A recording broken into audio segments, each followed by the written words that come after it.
First off, I owe you an apology for the way that I've been teaching you to prompt, and also apologize for the way that almost everybody else teaches it too. Because, well, it's not wrong, but it is incomplete. And I didn't figure that out from some research or another AI tool or some viral post. In fact, it came from a completely unexpected place, a first grade teacher who happens to also be my wife. So let me explain exactly what happened. So I was sitting there listening to my wife explain something recently. I honestly don't remember what the topic was even about, but what I do remember is watching the other person's face go from completely lost to, wow, I get it now. And I thought to myself, why? Now, my wife is knowledgeable about the topic. She was knowledgeable about what she was talking about, but she was not an expert, but she knew enough to be dangerous, I guess you can say. But something about the way that she explained it made it land for the person in a way that it never did before for them. So I kept watching and I realized that it wasn't what she said, it was how she said it. But more importantly, why she said it the way she did. And that's when it clicked for me. Not about my wife, not about that conversation. It was about something that I'd been doing wrong for a long time, and you've probably been doing as well. But today we're going to actually fix that. So let me explain. So this is what I realized after listening to my wife explain what she was doing. When we prompt AI, almost everybody, including me, has been taught and has probably done the same thing for a long time. And that's being taught to default to the same exact word, expert. You are an expert at this, or you're an expert at that.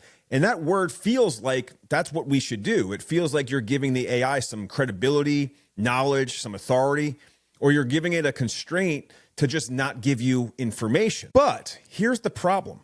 Expert is a title. It tells the AI what something knows, but it doesn't tell it what to do with that actual knowledge. See, my wife wasn't just knowledgeable about the topic. She's a teacher, and teachers don't just know things. They have a specific way of operating, right? So that's actually a behavior. They meet people where they are. They make complex things land, and they care whether you actually understand, because it's technically their job, right?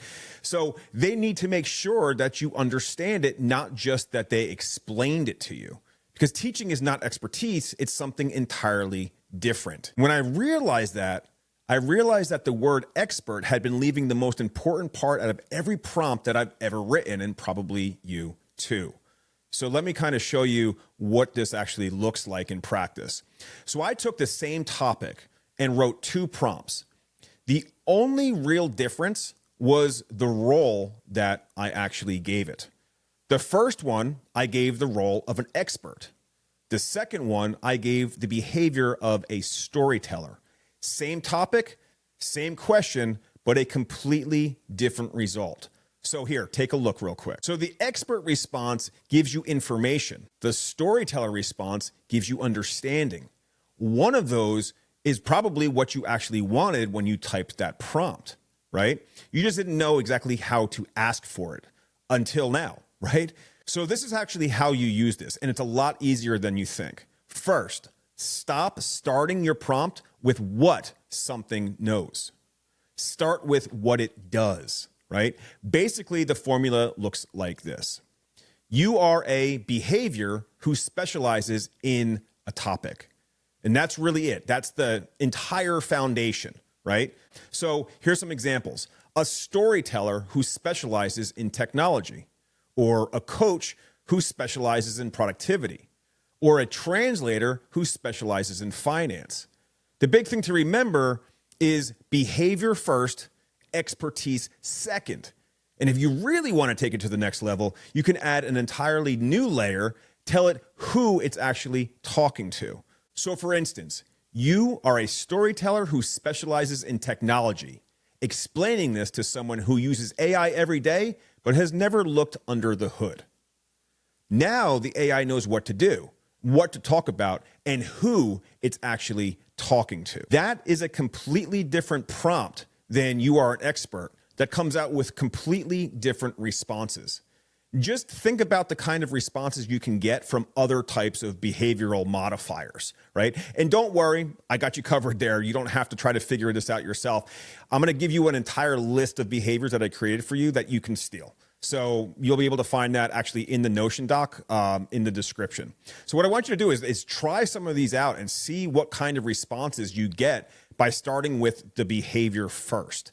Because I think once you do this, it's going to really open up your eyes to a lot of different possibilities. So here's what I want you to take away from all this. The word expert isn't actually wrong. It's just incomplete. And that's why I felt that I owed you an apology, right? Because it tells the AI what to know, but not how to actually show up, right? So my wife didn't explain things better that day because she knew more. She explained them better because she's a teacher, and that's her behavior. And behaviors are what changes everything. Now, this works really well when you're trying to learn something new or get a better understanding in a way that now you can give it that gives you the information back in a way that you want, while it still keeps the expertise intact and accurately explained. So the next time you sit down to write a prompt, before you type the word expert, ask yourself one question. How do I actually want this information delivered to me? If you answer that question first, everything else follows, right? You just need to say, what's the behavior? And there's about 50 that I'm going to give you in the Notion doc. So you're going to be able to go and play around with these quite a bit and see kind of what kind of results that you get. I used the same one for you are a friendly patient grandfather, explaining it. And the way that it explained it was fantastic. It was a great way to be able to explain something.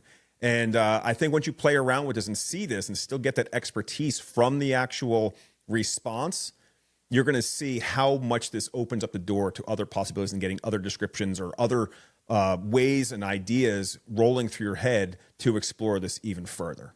But that's about it. I hope this gives you a few ideas to go out and try for yourself and see how it works for you. Really, I do want to know. So let me know in the comments what kind of results you get or what unique experiments you're trying with this. And remember, the information and behavior list is going to be in the Notion doc that I've linked for you in the description, and use that for even more ideas. But other than that, that's about it. Thanks for watching. This is Craig, and I'll see you in the next video. Take care.